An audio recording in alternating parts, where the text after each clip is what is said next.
Live from the BDN Studios, it's Bang and Dang. That's awesome. If you don't like that, then You ain't black.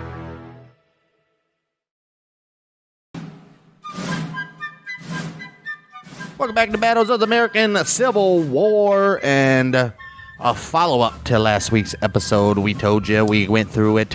New Orleans, after Fort Jackson and St. Philip fell, you can find me in New Orleans. toppling the Confederacy, you know me. Confederacy fleeing out of New Orleans. They said, we don't want it. Most populated city in the Confederacy goes down. Downtown. Only a year into the war. Only. Ain't that some shit? Ain't that some shit? But before then, we got the small battle of Mills, South Mills, that is. Also known as the Battle of Camden. Took place April 19th, 1862, Camden County, North Carolina. That was part of General Ambrose E. Burnside's North Carolina expedition. We got Jesse Reno commanding a little thing for the United States, I think. Commanding the Department of North Carolina. He's got about 3,000 men. He's going to face off against Ambrose R. Wright, his 3rd Georgia Infantry, Farabee's North Carolina Militia, Macoma's Battery, Gillette Southampton Cavalry Company, and he's got around 1,000 people. Dang. Ambrose must have been a popular first name back then, huh? I guess so. There's 2 of them right there. Yes, sir. Wow. Ambrose. Ambrose Dean. Right? Learning that Confederates were building ironclads at Norfolk, Burnside planned an expedition to destroy the dismal Swamp Canal locks to prevent transfer of the ships to Albemarle Sound. Heard these words before. Yeah. He entrusted the operation to Brigadier General Jesse L. Reno's command, which embarked on transports from Roanoke Island April 18th. By midnight, the convoy reached Elizabeth City and began disembarking troops. Yeah, nothing to do this one. Literally 2 paragraphs. Morning of April 19th, Reno marched north on the road to South Mills. At the crossroads, a few miles below South Mills, elements of Colonel Ambrose R. Wright's command delayed the Federals until dark. Reno abandoned the expedition and withdrew during the night to the transports at Elizabeth City. The transports carried Reno's troops to New Bern, where they arrived on the 22nd of April. Union forces later pushed Confederate units out of the coastal areas, which they occupied for the duration of the war. And that is the so-called Battle of South Mills. Okay. Nothing doing there. Nothing. But we're all here for the big one, the capture of New Orleans, which took place from April 25th through May 1st, which is, I guess, still part of the battles of Fort Jackson and St. Philip, but kind of different because we know that what's his name just bypassed the forts and went straight to New Orleans, and then we got some fucked up shit by Burns from the Union stuff about to happen here. This guy was a douche. It was a turning point in the war, which precipitated the capture of the Mississippi River, having fought past Forts Jackson and St. Phillips, which you can go check out last episode. Union was unopposed in its capture of the city itself, which was spared the destruction suffered by many other southern cities. They're like, yeah, why would we destroy this one? It's kind of a significant city here. You know, the history of New Orleans contrasts significantly with the histories of other cities that were included in the Confederate States, because it was founded by the French and controlled by Spain for a time. New Orleans had a population who were mostly Catholic and who had created a more cosmopolitan culture than in some of the Protestant-dominated states of the British colonies, right? It's way different. Everybody knows New Orleans. That's a whole different world down there. Mm-hmm. Its population was highly diverse. In 1810 census, only 13% of the population was Anglo-American. Yeah, man. French and Spaniards. And not only that, they differed drastically from any of the South states. Oh, way big time. All these white people and crazy. Surprised they even liked New Orleans, to be honest with you. The population of that time was made up mostly of French-speaking Creoles, refugees from Saint Domingue, and Haitian Revolution. Wow. Yeah, there's a lot of Haitians in Louisiana, and ethnic French who had migrated here after the British takeover of French territory following the French and Indian War. While Spain had ruled the area briefly, they did not have numerous residents here. Okay, proved me wrong, didn't you? In addition, there were numerous enslaved African Americans. Of course. New Orleans had benefited more than some other cities by the domestic slave trade. Yeah, it's right on the frickin' mouth of the frickin' Caribbean. Right. Well, Mississippi, but yeah. industrial revolution, international trade, and geographical position. Still be the mouth of the, I guess, Gulf of Mexico. Right. It was a major port near the mouth of the Mississippi River at the Gulf Coast. The river carried freight and traffic from a huge network of rivers and tributaries, making New Orleans one of the most significant transportation centers in early United States before the establishment of railroad and road systems. Yeah, the mouth of the Mississippi was like the Hudson. Right. Jeez. Of particular significance were the inventions of the cotton gin in 1793 by... What? By? No, what's his face? Who invented the cotton gin? Who's that one guy? Eli Whitney. Yeah, Whitney. And the steamboat, which was invented in the early 19th century. Yeah. He might have done the steamboat. As soon as the steamboat... he might have done the steamboat. No. I think it was a steamboat. 100% the cotton gin. I don't think so. Yes. Cotton gin, 1793? Yes. I don't know about Eli Whitney in that Yeah, era. man. Oh, it was. But yeah, the steamboat probably made it more. Now you can actually go upstream and shit. Right. So... I think they still do, like, steamboats and shit. Down in New Orleans, yeah. All on the Mississippi River. Before the steamboat, the keel boat. Men bringing cargo downriver would break up their boats for lumber in New Orleans and travel overland back to Kentucky, Tennessee, Ohio, or Illinois to repeat the process all over again. Oh, so they would build a boat and then take it down, sell the lumber, and then go back and do it all over again. That's cool. Right. Steamboats had enough power to move upstream along against the current of the Mississippi. What I just say. Making two-way trade possible between New Orleans and the cities in the interior river network of the upper South Midwest. After the end of the Napoleonic Wars in 1815, which greatly expanded international trade and the development of the cotton gin, cotton became a valuable export product. They're like, oh, dang, this stuff is Now really that we valuable. can separate it quickly. Right. It became a major part of the volume of cargo moved through the city. Sure did. A formative event in the early history of New Orleans is the Battle of New Orleans, 1815, though. Dude, New Orleans has lots of battles, which was fought during the War of 1812, ironically. Yeah. The battle's American victory, led by General Andrew Jackson, enhanced his political career. Of course it probably did. led to him being president. Right. And he, along with Martin Van Buren, founded the Democratic Party. Damn right they did. Jackson began a new political movement now known as the Jacksonian Democracy. Oh, jeez. This new direction in American politics had a profound influence on the development of New Orleans and the American Southwest. All right. One of these developments was the construction of Fort Jackson, Louisiana, a star fort suggested by and named after Jackson, obviously.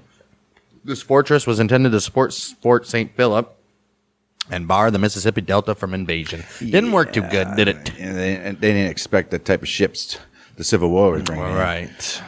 Presidents of the Jacksonian Democracy supported the concept of manifest destiny, Oh, the old manifest destiny. greatly expanding acquisition of territory in the American Southwest and the support of international trade, along with the expansion of slavery. This powerful political movement also produced sectional tension between the northern and southern portions of the United States of America, resulting in the creation of the Whig Party to oppose the new Democratic Party. The Whig Party, the predecessor to the Republicans, pretty much. Pretty much. As the political rivalry began, as the political rivalry between the Jacksonians and the Whigs intensified, the Republican Party was founded to counter the spread of slavery into the states produced by territorial conquest of the Jacksonian Democrats. So the Jacksonian Democrats are MAGA Republicans, you know. that want slaves. They're like, well, they're worshiping one guy, and, Right. you know, Jackson was be all end all for them. Pretty much. The victory of Abraham Lincoln, the Republican presidential candidate, First ever Republican president as well. election of 1860 resulted in the succession crisis and was a catalyst to the American Civil War, which Sure we know. was. We know that. By the year 1860, the city of New Orleans was in a position of unprecedented economic, military, and political power. Mexican-American War, along with the annexation of Texas, had made New Orleans even more of a springboard for expansion. California Gold Rush contributed another share to local wealth. The electrical telegraph arrived in New Orleans in 1848, and the completion of the New Orleans, Jackson, and Great Northern Railroad from New Orleans to Canton, Mississippi, which was a distance of over 200 miles, added another dimension to local transportation. Everything went right. through New Orleans in the South, Yeah, too. buddy. Everything did. Yeah, buddy. Combination of all these factors resulted in an increase of price of prime field hands of 21% Damn. in 1848. Wow. Further increases as the value of domestic slave trade grew through the 1850s.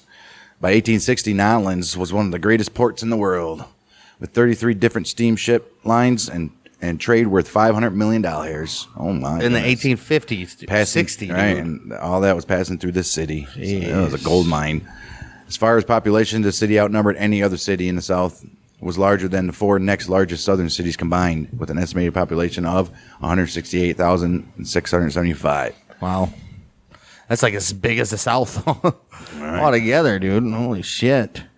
We got Department of the Gulf and the West Gulf Blockading Squadron led by David Farragut and Benjamin Butler for the Union. Then we got Department Number 1 led by Mansfield Lavelle for the Confederates. And don't really say what kind of manpower they got. Maybe we'll get into that. I don't think it was really manpower because nobody battled. Right. The election of Lincoln in 1860 inspired Governor Thomas Overton Moore to interdict an effort to make New Orleans a free city or a neutral area in the conflict. Okay. A solid Democrat, Moore organized a movement that voted Louisiana out of the Union in a secession convention that represented only 5% of the citizens. Wow. Whatever. Moore also ordered the Louisiana militia to seize the federal arsenal at Baton Rouge and the federal forts of Fort Jackson and St. Philip, Which we heard before. that blocked the approach upriver to New Orleans, Fort Pike that guarded the entrance to Lake Pontchartrain, and the New Orleans barracks south of the city, and Fort Macomb, which guarded the Chef Mantour Pass. Okay.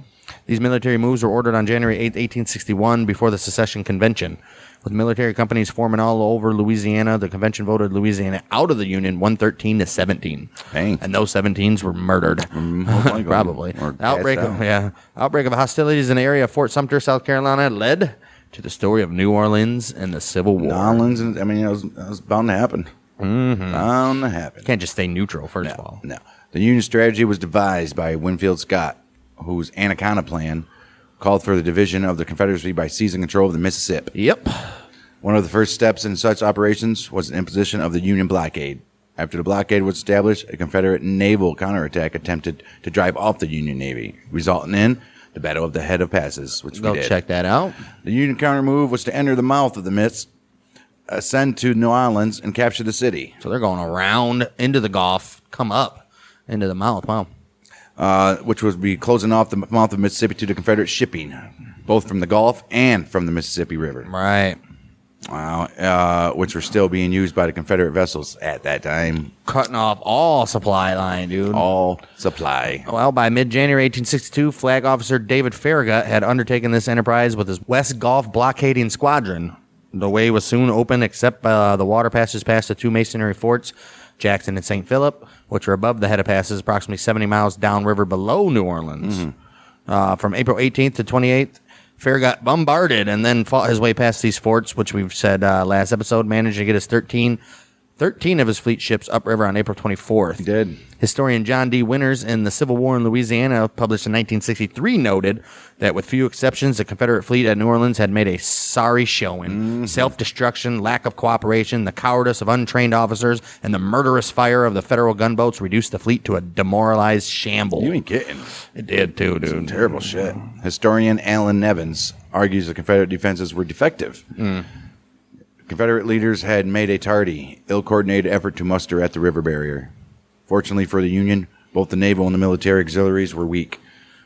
In all their work of defense, the Southerners had been hampered by poverty, disorganization, lack of skilled engineers and craftsmen, friction between state authorities in Richmond, and want of foresight. Yeah. Man, these guys just they're like, man, this is us. If it wasn't for us, you wouldn't be fighting this war. And Virginia's like, shit. Whatever, Richmond, bitches. Shit. Well, on the other side, Major General Mansfield Lavelle, commander of Department 1, Louisiana, was left with one tenable option after the Union Navy broke through the Confederate ring of fortifications guarding the lower Mississippi. It was evacuation. The inner ring of fortifications at Chalmette was only intended to resist ground troops. Few of the gun batteries were aimed toward the river. Most of the artillery, ammunition, troops, and vessels, well, they didn't think that nobody was going to get past to Jackson and St. Philip, so that's where all the stuff was committed to, apparently. Yep. Once this defense was breached, there remained to face Union troops and warships only 3,000 militiamen with sundry military supplies and armed with shotguns. Yeah, nothing, basically. Jeez, dude. Nothing. I don't know what shotguns are supposed to do. Why even use shotguns at all? Right. The city itself was a poor position to defend against a hostile fleet. High water outside the levees. Union ships were elevated above the city and able to fire down into the streets and buildings below. Besides the ever-present danger of weather-caused breaks in the levees, now an even greater threat to New Orleans was the ability of a Union military to cause a break in a major levee that would lead to flooding most of the city. Oh, we all know about that. Possibly destroying it within a day. Oh, we all know about that. Amazing New Orleans has even lasted as long as it has, dude. Kidding, man. Those levees are, telling you what. Lavelle loaded its troops and supplies aboard the New Orleans, the Jackson, and the Greater Northern Railroad and sent them to Camp Moore, 78 miles north. All artillery and munitions were sent to Vicksburg. Lavelle then sent the last message to the War Department in Richmond, which says, "The enemy has passed its forts. It is too late to send any guns here. They had better go to Vicksburg." Yeah. Military stores, ships, and warehouses were then burned. Anything considered useful to the Union, including thousands of bales of cotton, were thrown into the river. They can't dry out cotton? Is it ruined once it gets wet? Maybe. What happens when it rains in the field? They get fucked. No. It's not like they have big tents all over the fields and shit. They better hope so. Doesn't make any sense. They better hope so. At 2 p.m. on April 25th, Admiral Farragut sent Captain Bailey, which was the 1st Division commander from the USS Cayuga, to accept the surrender of the city. Armed mobs within the city defied the Union officers and Marines sent to City Hall. General Lavelle and Mayor Monroe refused to surrender the city, though. William B. Mumford pulled down a Union flag raised over the former U.S. Mint by Marines of the USS Pensacola, and the mob destroyed it. Oh. Said, "We will not accept your Union flag." Right. Farragut did not destroy the city in response, but moved upriver to subdue fortifications north of the city. Okay. On April 29th, Farragut and 250 Marines from the USS Hartford removed the Louisiana state flag from City Hall. And that time, Union is officially back in New Orleans, baby. Jeez, By May 2nd, U.S. Secretary of State William Seward declared New Orleans recovered, and mails are allowed to pass. Hey, look at that shit. Hey, you guys Y'all get can get mail mail now, again, boys. right? For Dang. you, dude. 1st of May, 1862. Major General Benjamin Butler. Butler is a dick. Butler the Dick. Occupied the city of New Orleans with an army of 5,000 people, facing no resistance at all. Butler was a former Democratic Party official, a lawyer, and a state legislator. Wow. He was one of the first major generals of volunteers of the Civil War appointed by Abraham Lincoln. He had gained glory as a Massachusetts state militia general who had anticipated the war and carefully prepared his 6 militia regiments for the conflict. So he already knew. He was like, "This is about to be war, boys." At the start of the hostilities, he immediately marched to the relief of Washington. And despite a lack of orders, he had occupied and restored order to Baltimore. Hey, look at that. And it has been done since. Right. I know, right? That was the last time Baltimore's had order. It's been occupied, just hasn't been ordered. As a reward, Butler was made commander of Fortress Monroe on the Virginia Peninsula. There he gained further political renown as the first to practice confiscation of fugitive slaves as contraband of war. Okay. This practice was later made a policy of war by Congress. Due to these and other astute political maneuvers, Butler had been chosen to command the Army expedition to New Orleans. Because of his lack of military experience and military success, many were happy to see him go. Okay. They're like, this, he was probably all cocky and shit, Right. like, "Ooh, Lincoln loves me." I'm like, dude, you don't know shit. Do no wrong. And plus, you're a Democrat. Right. The United States War Department, under Edwin M. Stanton, expected Butler to hold eastern Louisiana and the cities of Baton Rouge and New Orleans, maintain communications upriver to Vicksburg, support Farragut's forces for the siege of Vicksburg. In addition, the city of New Orleans itself was just as indefensible for the Union as for the Confederates. Yeah, the Confederates could have easily came back and did the same thing the Union just did, dude. Right. Surrounded by a fragile network of levees and lower in elevation than the river around it, New Orleans was extremely vulnerable to flooding, bombardment, and insurrection. January 6th? Oh my gosh. In addition, the city was generally unhealthy and subject to devastating epidemics. Yeah, that's too wetness and the humidity. Mosquitoes and trash and disease and viruses. So, yeah, gross, dude. Gross. New York was the same fucking way in the 1800s. Disgusting. It's just gross. Legitimately shit.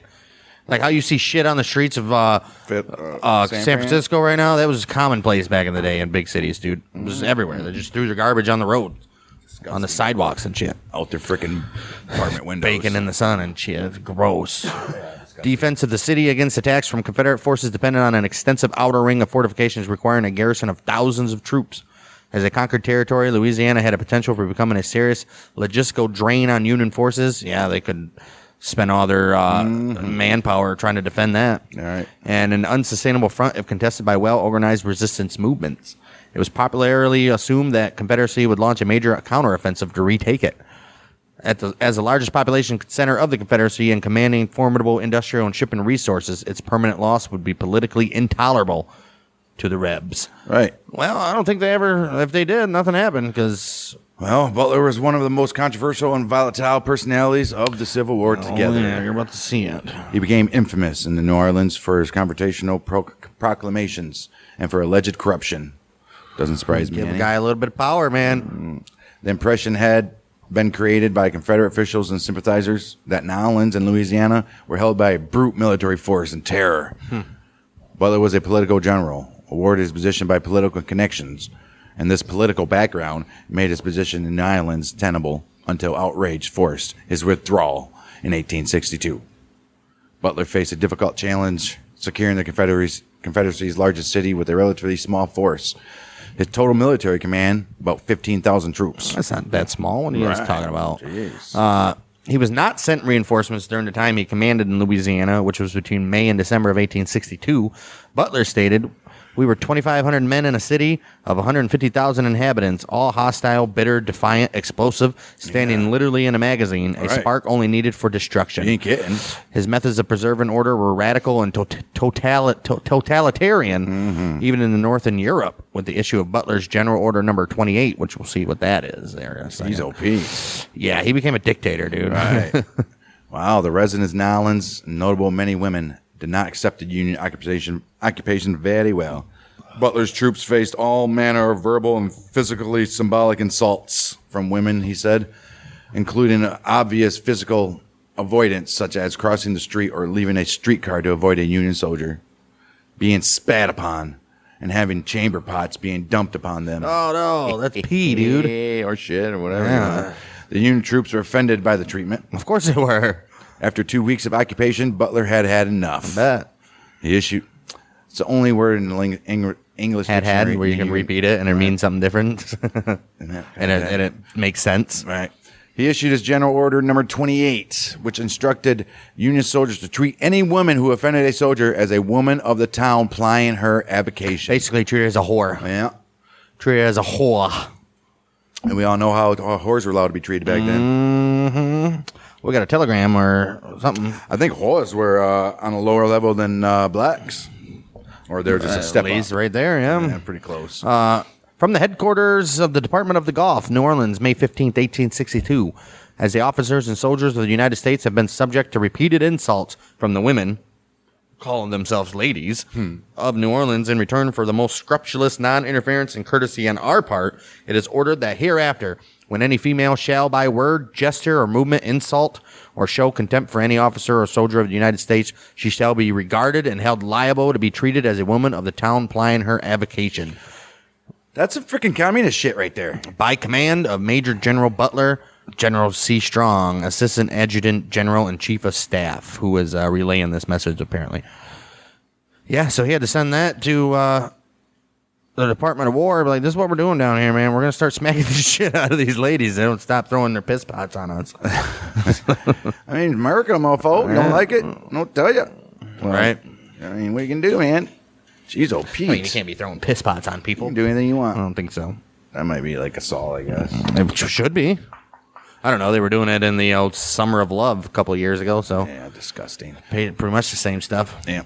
The reaction to General Butler's Order Number 28 was swift, and the outrage against it highly vocal. Bet it was. Southern women were highly offended by the order. Well, stop throwing piss pots. He was heavily criticized both domestically and overseas, which was a problem as the Union sought to avoid European intervention in the war on behalf of the Confederacy. They weren't doing shit.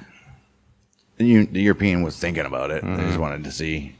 And I think by this time they're like, 1862 came up, and they're like, yeah, maybe not. These, Like, dang. remember, the majority of these guys are still the guys that kicked our asses twice in a row. right. Butler became known as the Beast. He was the beast of burden. The British House of Lords called it a most heinous proclamation and regarded it as one of the grossest, most brutal, and most unmanly insults to every woman in Nolens. The Earl of Carnarvon proclaimed the imprisonment of women a more intolerable tyranny than any civilized country in our day. has been subjected to. Oh, fuck off, Britain.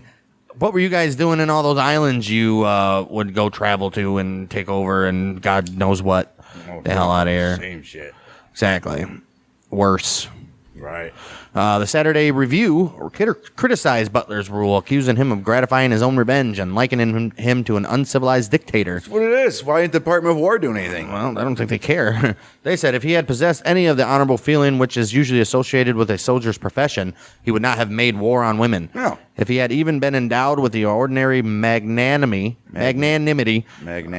of a red Indian, his revenge would have been satiated before now. It required not only the nature of a savage, but of a very mean and pitiful kind of savage. Oh, you very mean, pitiful savage. To be induced by indignation at a woman's smile to inflict an imprisonment so degrading in its character as that which seems to constitute his favorite punishment, and accompanied by privation so cruel, it is only a pity that so unadulterated and a barbarian should have got hold of an Anglo-Saxon name. Dude, they hated women back then. Like, majorly hated women. But these guys are sticking up for him.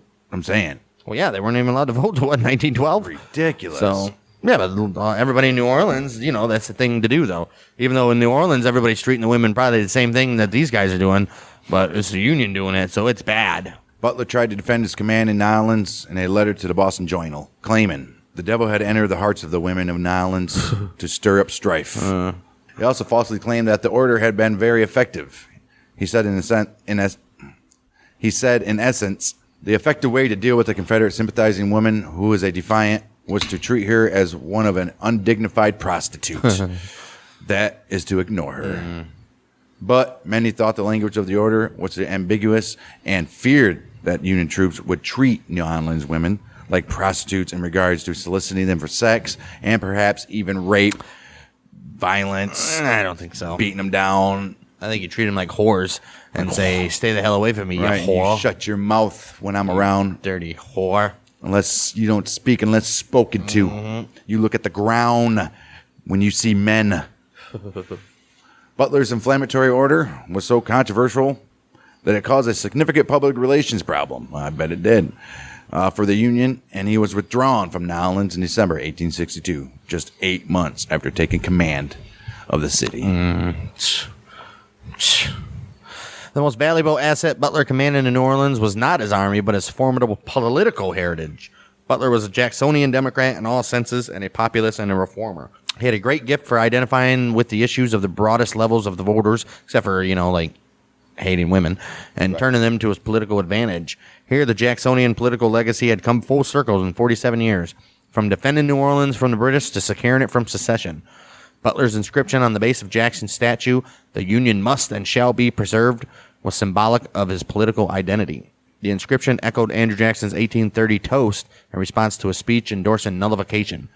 During what was called the nullification crisis, Jackson stated, "Our federal union and must be preserved." That statement defined Jackson's position against any threat to the Union. Damn right. The spoils system created by the Democratic Party was also part of Butler's political heritage. Butler believed the advantages of political office should be used to the advantage of friends and supporters. Of course he did. And to suppress political opponents. Sounds like a freaking Jacksonian Democrat there. In general, Butler used these political abilities to play to various factions and interests in New Orleans. As a virtuoso conductor, would inspire an orchestra to ensure his control and reward Union supporters while isolating and marginalizing hostile pro-Confederate factions. Okay? Yeah, pump up his people, put the other ones down, I guess, right? Butler began his rule of martial law in New Orleans by sentencing anyone calling for cheers for Confederate President Jefferson Davis and Confederate Major General P.G.T. Beauregard to 3 months hard labor at Fort Jackson. He also issued Order Number 25, which distributed captured Confederate food supplies of beef and sugar in the city to the poor and starving. All right. The Union blockade and the King Cotton embargo had done damage to the port economy, leaving many without work. Value of goods passing through New Orleans had gone from $500 million to $52 million during the period from 1860 to 62. Dang. Wow. Dude, that's significant. That's 1,000%. That's ridiculous. Holy shit. Man, that crippled that son of a bitch down. Jeez, oh, Pete. No wonder why everybody was pissed. Right. Jeez. Butler raised 3 regiments of infantry, Imagine how bad they're treating women there. Imagine how bad they treat the fucking men. Those dudes probably getting their asses beat or murdered half the time in the city. Don't even know, right?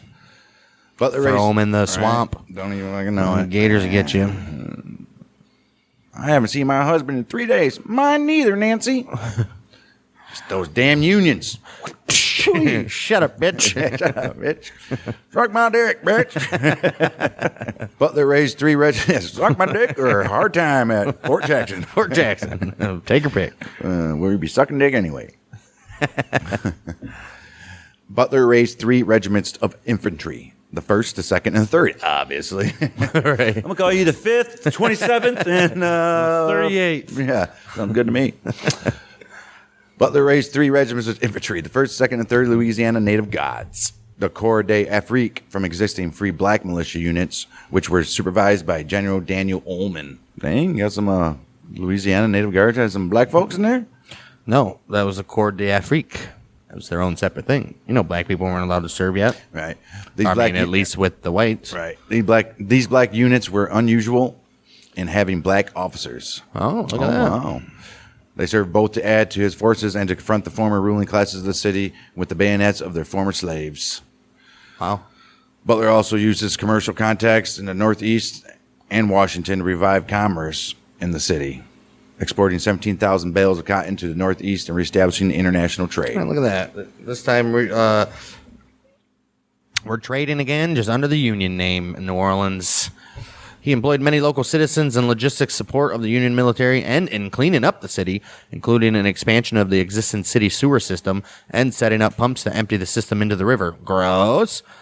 This policy helped free the... They didn't even know that. You can't be doing that, guys. This policy helped free the city from the anticipated summer yellow fever epidemic, right? Possibly saving thousands. He extensively taxed the wealthy of the city to set up social programs for the lower classes. Sound familiar? These Robin Hood aspects of his programs provided a broad base of political support and extensive informal intelligence and counter-espionage organization, and provided law and order. And the people still hated him. Mm-hmm. Oh, good for you. You're raised by Butler. All right. Butler had already done the institution of slavery in the Confederacy considerable damage by instituting his contraband of war policy while commanding Fort Monroe on the Virginia Peninsula. This policy rationalized the retention of slaves fleeing the seceding states by claiming that the Confederate military was using slave labor for military use in the construction of fortifications, moving military supplies, constructing roads, and railroad grades of use to the Confederate Army. Obviously they were. What? I mean, clearly. Right. Slaves within areas of Confederate control rapidly spread the word that Union military forces were not enforcing the fugitive slave laws. Which stated you had to return a runaway slave. Right. Yeah. And that slaves could find refuge within Union military lines and employment as laborers for the Union armies. Good for them. Right. As a result, the use of slaves in the proximity of Union forces became extremely difficult and expensive, since these slaves would flee at the first opportunity to Union lines, depriving the Confederate armies of their labor and their former masters of what they regarded as their valuable property. Right. Yeah. Since the Confederate government was counting on slave labor to offset the greater numbers of Union soldiers, Butler's innovative policy struck the Confederacy at a strategic level, destroying an asset counted on to win the military struggle for independence. Well, did the South really think that the North was going to give back their slaves that ran? Not only that, did the South really think that these slaves are just going to sit by and work for them, and knowing that there's Union right over there that's trying to free these guys? Like, dude, there's Union Army 1,000 yards away, bud. Morons. We can run over there right quick. Morons. The flight of the slaves in the direction of the Union also diverted the resources of the Confederate military and its government in defense of the plantations and the discipline of their labor forces. Oh, man. Oh, discipline, yeah. Oh, yeah. The planters of Louisiana even appealed for aid from Union authorities. To quote one of them, "Our family has owned Negroes for generations. We have no one but yourself and General Shepley and Butler to protect us against these Negroes in a state of insurrection." Oh, geez. Now they're crying that the slaves are going to uprise against them. Oh, no. The plantations of Jefferson Davis, located in the state of Mississippi on Davis Bend, 20 miles downriver from Vicksburg, were also disrupted by the Union invasion. Oh, no. Oh, no. After Davis's older brother Joseph fled the area with some of the slaves. Damn, Joseph. Some of the slaves in May of 1862, the rest revolted, took possession of the property, and betrayed the location of valuables to Union forces and resisted any efforts by Confederate forces to recapture the area. Dang. The slaves in rebellion armed themselves with guns and newspapers and fought to the death any attempts to infringe upon their newfound freedom. Oh, shit. This rebellion within a rebellion began to erode Confederate authority within Louisiana the instant Butler's troops appeared in New Orleans, and as a political fifth column, which was invaluable to his occupation. Yeah, you got the slaves now fighting back, dude. I mean, what are you going to do? Crazy shit there. The expected rebel counteroffensive came on August 5th in the form of a naval and army assault on Baton Rouge, led by Major General John C. Breckinridge, resulting in the Battle of Baton Rouge. Oh, we'll get there. After a hard-fought battle, the Confederate forces were driven out of the city. Poor guys. And both Confederate and Union forces withdrew after the battle. Nobody cared about Baton Rouge. Right. The significant aspect of the battle was that it did not result in a popular uprising nor widespread support for Confederate forces in Louisiana. As a result, rebel forces were not able to mount a sustained campaign to retake Nolens or the rest of the state. No, just give it up, buds. This can be considered a tribute to the Union consensus built and wrought by Butler's political manipulation and broad-based political support. Right, he broke these dudes down. Right. Chester G. Hearn summed up the basis of this support. He said the huge illiterate majority, which was the poorer classes of blacks and whites, would have starved had Butler not fed and employed them, and thousands may have died had his sanitation policies not cleansed the city of disease. He did what the Democrats are trying to do now, right? Make you rely on them for survival. And he dumped sewage in your river water. Right. Idiot. Well, that's just going into the ocean. And do we know that? We hope it is. Well, either or, yeah. He fed them, gave them money, gave them jobs, and yeah. So they're like, we love this guy now. Butler's generally abrasive style and heavy-handed actions caught up with him. Many of his acts gave great offense. Okay. Such as the seizure of $800,000 that had been deposited in the office of the Dutch consul. Oh, no. Consul, and his imprisonment of the French champagne magnate, Charles Heidsieck. Why? You can't do anything to guide his champagne. You're talking about the drink. The Order Number 28 provoked protests both in the North and the South, and also abroad, particularly in Britain and France. Of course. Many consider it the cause of his removal from command of the Department of the Gulf on the 17th of December, 1862.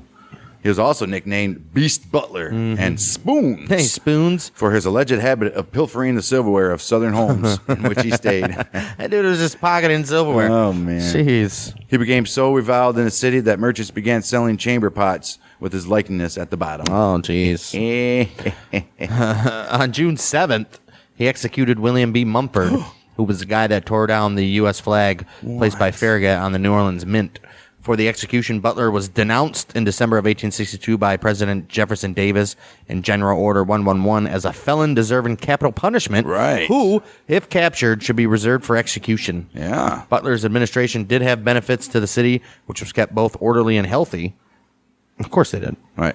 The Butler occupation was likely best summed up by Admiral Farragut, who stated, "They may say what they please about General Butler, but he was the right man in the right place in New Orleans." Yeah, man, nobody else is willing to go down there and be a dickhead like he did, apparently. I guess. Yeah. 14th September. Nope. 14th of December, 1862. Major General Nathaniel Banks arrived to take command of the Department of the Gulf. Butler was not made aware of the change until Banks arrived to tell him. Contrary to common belief, Butler's inflammatory reign had little to do with his replacement. Of course. Did you think the Union gave a shit? Political considerations in Illinois, Indiana, Ohio tipped the balance. Democratic victories in Illinois and Ohio on the 4th of November had alarmed the Lincoln administration, and a dramatic letter from Indiana Governor Oliver P. Morton claimed that the states along the Ohio had more in common with the southern states than with New England, and would leave the Union if the Mississippi were not reopened to trade. Right. Oh. There's nothing. Yeah, nothing's coming up to them from the Mississippi, so they're suffering now. Yeah. See, everything's a consequence, man. You ain't kidding.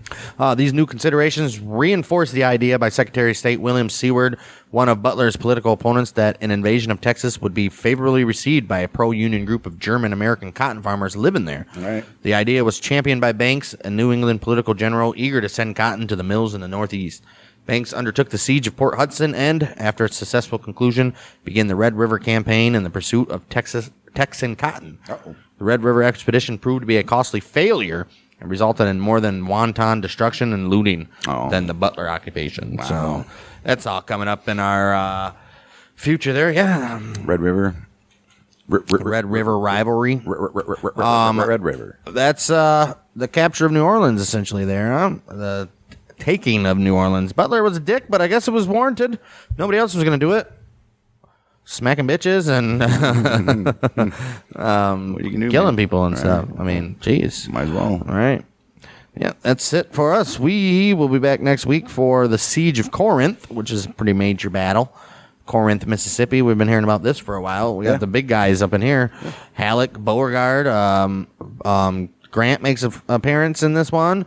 And also we got the Battle of Williamsburg and the first Battle of Dragoon Springs. We're going back to New Mexico for that one. So, it's coming up here next week. In the meantime, go check out our other show, Battles of the American. No, we are on Battles of the American Civil War. Go check out our other show, Outlaws and Gunslingers, where this week's episode, you guys are hearing this, is all about the murder of John Lennon by the crazy and weirdo John David Chapman. Right.